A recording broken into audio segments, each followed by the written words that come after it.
Point represents enrollment of about 725 students, which represents really one half of all the schools in Wisconsin with less than 1,000 students.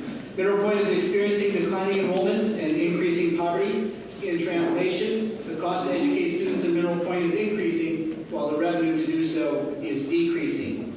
Tonight I wish to share with you how schools are affected in a real way, and in an effort to have everyone understand the real challenges that are facing public schools.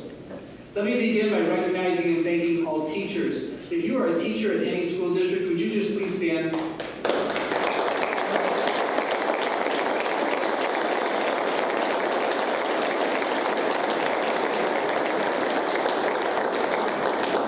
Thank you. These individuals are highly qualified and deliver an exceptional education for our students in our schools. 4 teachers at Mineral Point schools, or 1 in 15, are nationally board certified, the highest certification available to teachers in their profession. 3 teachers at Mineral Point were recently nominated to the Carp Cole Teaching Fellowship, and 2 were considered for honors at the state level. When I arrived at Mineral Point 4 years ago, I learned that the district had already eliminated programs in the areas of foreign language and family and consumer education. They had already eliminated or reduced staff. They had already increased employee contributions to health insurance and the Wisconsin retirement system pre-Act 10. They had already frozen staff salaries for 2 consecutive years. The district faced a significant structural deficit of $1.1 million, and in short, they were in financial ruins. 3 years ago, the Mineral Point community approved a recurring referendum for operations to end the structural deficit, and doing so found tremendous support for our schools at the local level. However, each year that followed the referendum, in Mineral Point, it has been a downward death spiral for our schools as the revenues from the school funding formula do not adequately cover the current expenditures necessary to run a high-performing school of today. Mineral Point, I am the superintendent, the business manager, the curriculum and instruction director, the human resource director, and the director of technology. In many schools, these are often different people. The administrative team consists of principals that wear multiple hats as well. For example, the high school principal is also the district assessment coordinator and the summer school coordinator. The middle school principal is also the athletic director, as it is so for our teachers. A full-time elementary 5th grade teacher also served as the gifted and talented coordinator for the district. I mentioned served as she recently resigned, as the job was not able to be done with fidelity in addition to her full-time teaching job. The school nurse and police liaison positions are part-time in each building, and there is no social worker to work with students' emotional needs. There is no English language learner teacher here for students with English as a second language.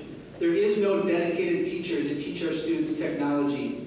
There are no instructional coaches to support teachers or enough reading specialists to work with the students that struggle to read.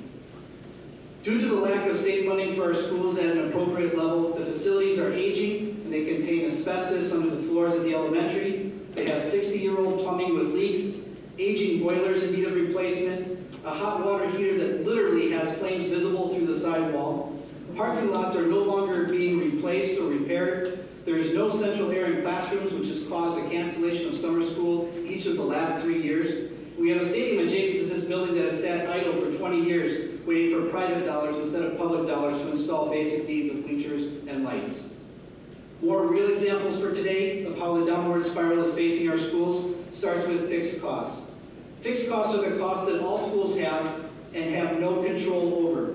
For example, the fixed costs for our property insurance to insure our buildings across the district will increase 43% next year due to the eventual removal by the state of the local government insurance property fund, a 43% increase in insurance. Fixed costs for transportation, which already costs us in excess of $315,000, will reflect another 6.5% increase. And there's fixed costs for health insurance, food service, purchasing fuel to fill buses, to heat buildings, water, electric, internet. All of these things will cost more next year than they do this year. And this is so largely problematic because for the first time, as I mentioned before this evening, there is no scheduled increase of state-imposed revenue limits for schools for the next 2 years. All of these increases we will incur with no increase in state-imposed revenue limits, no new dollars to cover them. An editorial note is that voucher schools and independent charter schools are receiving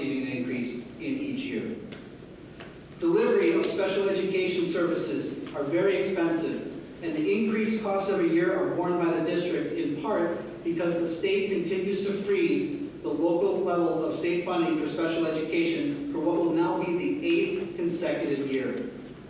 As you heard earlier, next year the proposed state budget will be comparable to the level of funding for schools in the year of 2009. In simple terms, it costs more, a lot more, to educate a student in 2016 than it did in 2009. According to the Wisconsin State Journal, rural schools from 2000 to 2010 suffered a 7.5% decline in enrollment and were penalized by the state's revenue caps, which are tied to enrollments. Walking you through a short exercise. If Mineral Point, which is a similar situation that happened to us, lost just 10 students over a given school year, each student funded in the form of state aid and taxpayer dollars is roughly about a $10,000 stipend to educate a student. 10 students times $10,000 is $100,000 that our district would lose if we had 10 students that did not enroll in our schools from one year to the next. Now think about that, because those students don't all come from 5th grade. They're scattered from kindergarten all the way through 12th grade. The bus still has to run to pick up all of the other students. The teacher still has to be in the classroom to educate all of the other students. Food service still delivers lunch. Custodial still cleans up. Building administrators still administer. So where does the $100,000 come from? Oftentimes it comes at the expense of offerings and programs for kids. So bear with me as I do a kid joke. So join in, please. Pete and Repeat were in a boat. Pete jumps out, who is left? Pete and Repeat were in a boat. Pete jumps out, who is left? You get the joke. And so it is in school finance. And the joke is this. The repetition is fixed expenditures outpace state revenues. Difficult cuts must be made. Angry teachers and parents fill boardrooms. School officials, not state lawmakers, are blamed. Referendums are passed and referendums fail. Regardless, fixed expenditures outpace state revenues. Cuts have to be made. Angry teachers and parents fill boardrooms. And the repetition goes on and on and on again. And it can be multiplied across all the schools across this state. However, this joke, like the Pete and Repeat joke, never was and never will be funny. Using conservative estimates, our school district deficit will continue to grow to $800,000 in just as short as 5 years from now. This will deplete the district's current fund balance of 20% of our operational budget and cause our fund balance to be totally exhausted after the year of 2018. Back in 2000, the state finance system for education was challenged in the courts, and the current funding system was actually deemed constitutionally sound. Tonight, 15 years following this Vincent versus Boyd decision, I publicly provide the financial basis for educational opportunity is not equal for kids. Simply put, students at Mineral Point do not have equitable opportunity when compared to suburban schools across the state. So what is the future of education? Huey Lewis wrote a song that stated, "The future's so bright, I gotta wear shades." Friends of education, you can officially take your sunglasses off and place them in a drawer for 2 more years, unless something changes at the state level. Thank you.